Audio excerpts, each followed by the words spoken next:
Hello, my name is Nick Bright, scholar of East Asian religions. And I'm Proven Paradox, a guy with a lot of questions. And you're listening to Bright on Buddhism, a podcast where we discuss East Asian Buddhism, answering listener-submitted questions from listeners just like you, and introducing concepts of Buddhism that you may or may not be familiar with in a casual, conversational setting.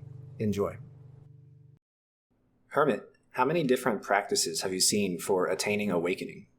A great many practices. I have seen asceticism, recitation of the sutras, meditation, merit transfer, all of the usual ones.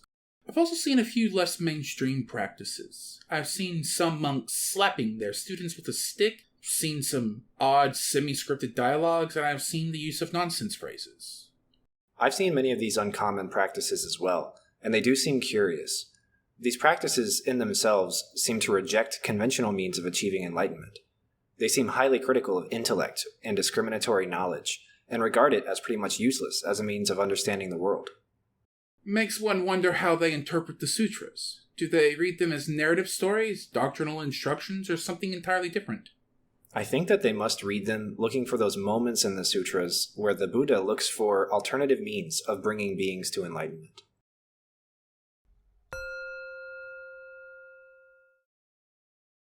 Hello and welcome to this week's episode of Bright on Buddhism. This week we will be discussing kōans. What are kōans? What is the doctrine behind them? How are they used? We hope you enjoy. So, what are kōans? Kōans are phrases and questions that are a part of Zen or Chan Buddhist practice. This practice has become quite popular and well known in the West, but the doctrine behind them, the ritual involved, and their specific use and meaning is often lost in the Western imagination. So they merit some detailed discussion here. The word koan originated in China in the 9th century. The word is pronounced gong'an in Chinese, and it contains two characters. The first one, ko, as it's read in Japanese, refers to something public or common or official.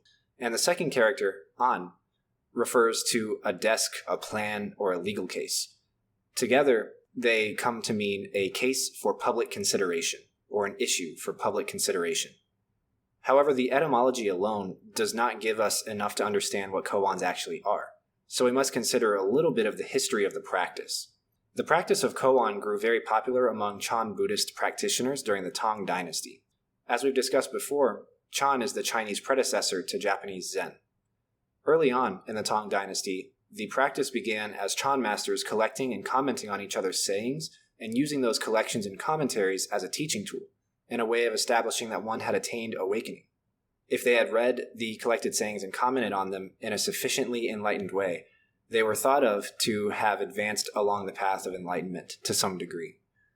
To that end, the sayings and their comments became increasingly esoteric or difficult for the common person to understand, and so later, the practice developed into a literary practice, where Chan masters would have dialogues with each other which were highly elusive to Chinese poetry and fiction. The Chinese language has more characters than possible sounds. There are 50,000 Chinese characters, each with a specific meaning and use, but there are only 410 sounds in modern spoken Chinese. That means that there are many homophones, or words that have the same sound but a different meaning. Literary koan practice made extensive use of homophones to make puns or to demonstrate a very strong command of language. And that's part of the reason why it became so esoteric and difficult to understand. It wasn't until about the 11th or 12th century that koans became a meditation tool. Chan master Dahui Zonggao, who lived during the Song dynasty, made it a common practice to observe the phrase, or to meditate on a particular unusual phrase that was part of these commentaries or these collected sayings until the person observing has reached the point of semantic satiation, and that phrase no longer has any dualistic or discriminatory meaning. Semantic satiation is that part of our speech where if we repeat something over and over and over again, it stops to have all meaning and association with what the word is, and it just really feels like a foreign noise or a foreign movement of the mouth muscles rather than actual language. And the same can be done meditatively, to the point where you can see phrases in your mind's eye not as phrases, but as simply lines or as feelings or as movement, rather than as anything that communicates a dictionary meaning of a word. The practice of koan expanded greatly in Japan among the Rinzai and Soto Zen schools. There became a prescribed or scripted type of interaction as part of the meditation practice, where a master would give a disciple a koan, give them time to meditate on it, and then expect the student to return and give the master a capping phrase that demonstrated their awakening. These capping phrases were often snippets of classical Chinese or Japanese poetry, borrowing from the literary aspects of the practice. Soto Zen later dropped the use of koans because they came to emphasize the mind-to-mind transmission of the teaching, and they didn't do it nearly as much anymore after the 18th century. But otherwise, koans and capping phrases and these semi-scripted dialogues have remained popular among many different branches of Zen Buddhism. What is the doctrine behind koans? As we've mentioned before, Zen Buddhism is known for emphasizing mind-to-mind transmission of the teaching of the Buddha, emphasizing emptiness, non-duality, and skillful means, and koans collectively represent all of those. Zen and Chan are often highly critical of language because, in the way that we commonly understand it, it's inherently dualistic, and it's also, like all things, empty of inherent existence or permanence or any kind of real relationship to the meaning that is associated with it. But they recognize that it can be used skillfully. As we talked about with the literary koan practice, for example, it can be used skillfully to delight or to lead someone to higher understanding, even if it can't communicate that higher understanding directly. And so, using it skillfully can be delightful, can cause higher understanding, and can lead somebody to enlightenment, even if the language itself is not capable of fully directly giving somebody the enlightenment or understanding it's seeking to lead them to. We've talked about this before in the context of the flavor of chocolate. If you've never had chocolate before, I can't tell you what it tastes like and have you completely understand what it tastes like. The only way to know the taste of chocolate is to taste chocolate.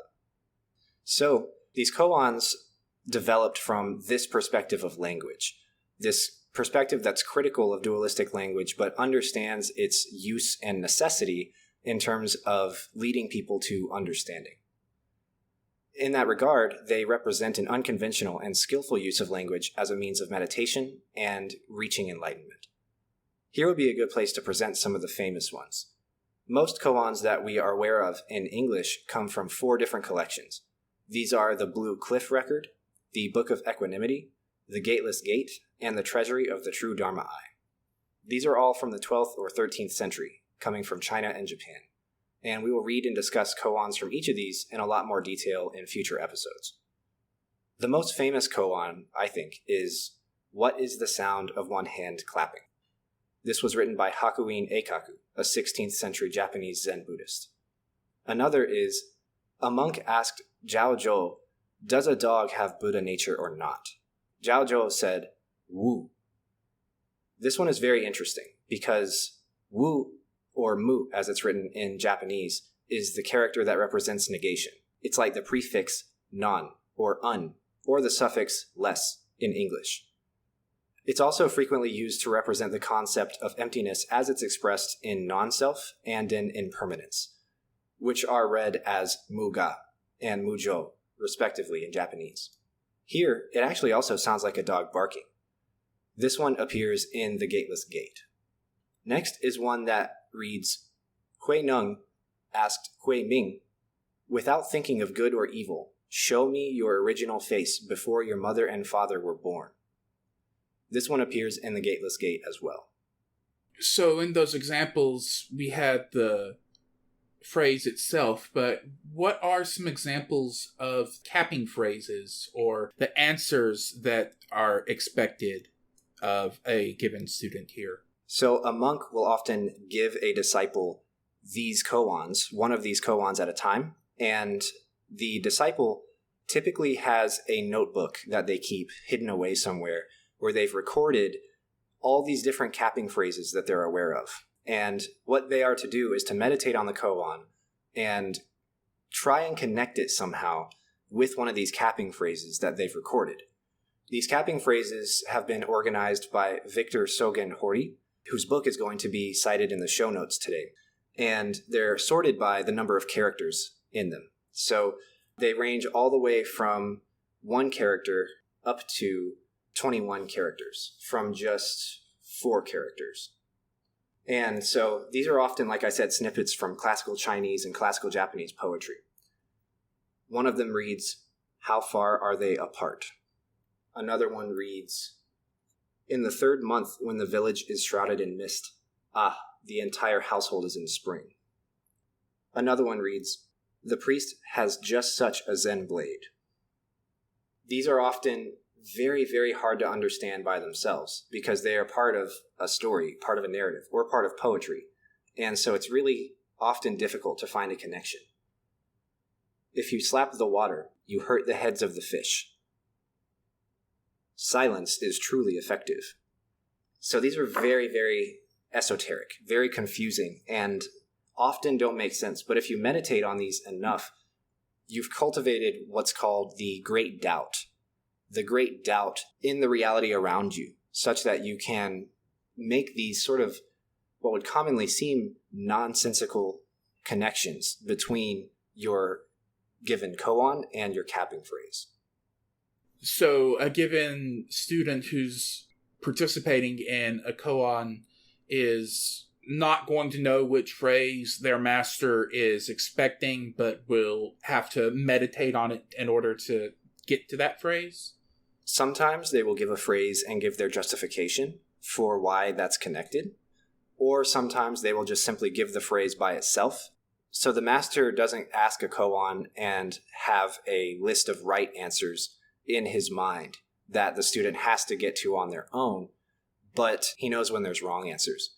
So it's kind of a very intuitive arbitration between the master and the disciple. Gotcha. Okay, that makes sense. So let's get back to the script. So how are koans used? Though koans are formulated as unanswerable questions or as nonsense phrases or as riddles or puzzles, they are not meant to be understood that way.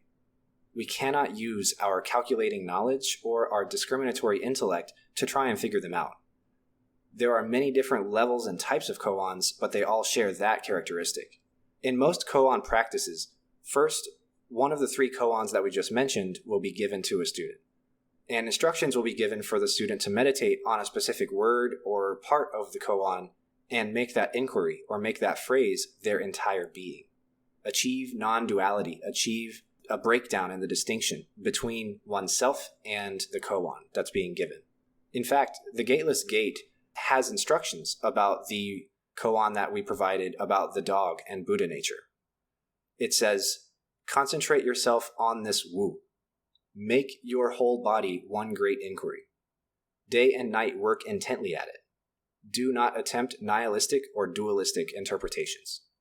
This is meant to make the practitioner break down their concept of subject and object, to attain non-duality between themselves and the phrase, and to gain insight into their own Buddha nature. The practitioner becomes the koan, and they attain a breakthrough realization about it that happens at the point of semantic satiation, at the point of exhaustion, or at the point of giving up. Then, to check that the proper realization has been attained, as we mentioned before, the master will engage the student in this semi-scripted dialogue. The master will ask a checking question, or a sasho, to make sure that proper realization was had and that the student has truly understood their own Buddha nature. The student then responds with a capping phrase, or a jakugo. Through this repeated practice, the students are learning a ritualized performance. The sasho and the jakugo are standardized questions and answers. Like I said, the master doesn't have an idea of what the right answer is when he gives the student the koan, because right and wrong is a duality, and any answer that the student gives will give some information as to the workings of the student's mind. And the master is supposed to be able to understand from that answer how far along that student is in terms of realizing their own Buddha nature, in terms of understanding the koan, etc. So to that end, the process of question and answer is actually a test of the student's ability to keep up with the master's mental process, and its teaching as it's reflected through the sasho and confirmed by the jakugo.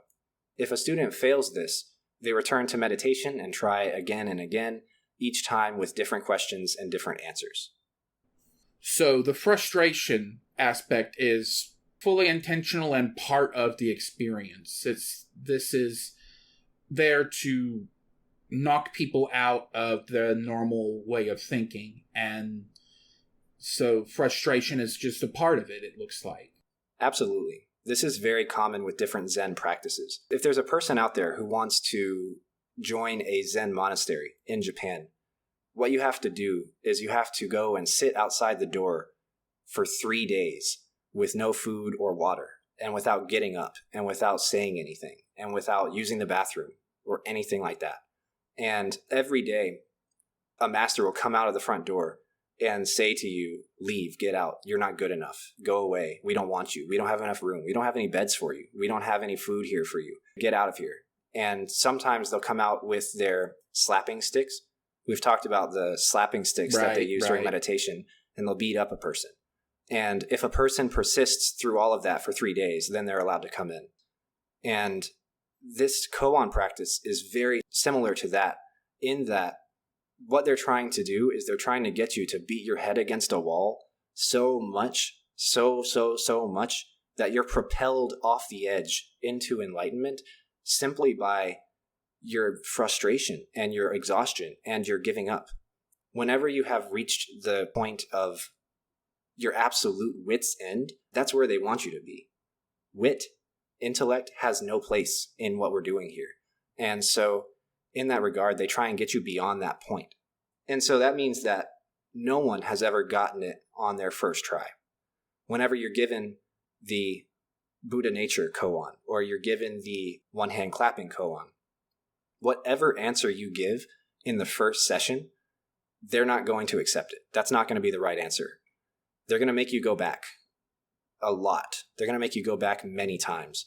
And when you have gone back enough times and you show that you're progressing through these stages of frustration and literally beating your head against the wall, then finally they'll know whether you've had that aha moment. In Japanese, that aha moment is known as satori.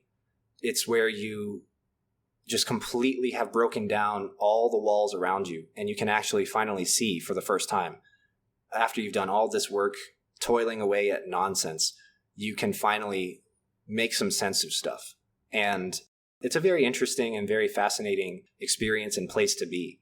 It's often actually reflected in martial arts, in meditation, in lots of different aspects of Zen-influenced culture in East Asia. Yeah, so they give you a wall to knock down, and the only tool you have is your head. Yes. Gotcha. Okay, cool. We hope you enjoyed this week's episode on koans. Join us next week where we will be doing a deep dive on the concept of emptiness. What is the meaning of emptiness in Buddhism? What are the different definitions of this word? How does the definition change over time? We hope to see you there. Thank you very much for listening. See you next time. Thank you for listening. My name is Nick Bright, scholar of East Asian religions and the voice of Hearer. And I'm Docs, editor, question asker, and voice of Hermit. And this has been Bright on Buddhism. Thank you for listening. If you like our podcast, or if you have a question you'd like us to discuss, we'd love to hear from you. Please consider leaving a comment or a review, subscribing, or joining us on social media.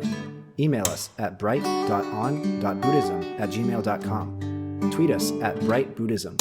And join us on our Discord server, The Hidden Sangha, link in description. As always, citations and resources for this episode can be found in the show notes. Thank you. See you next time. Thank you very much.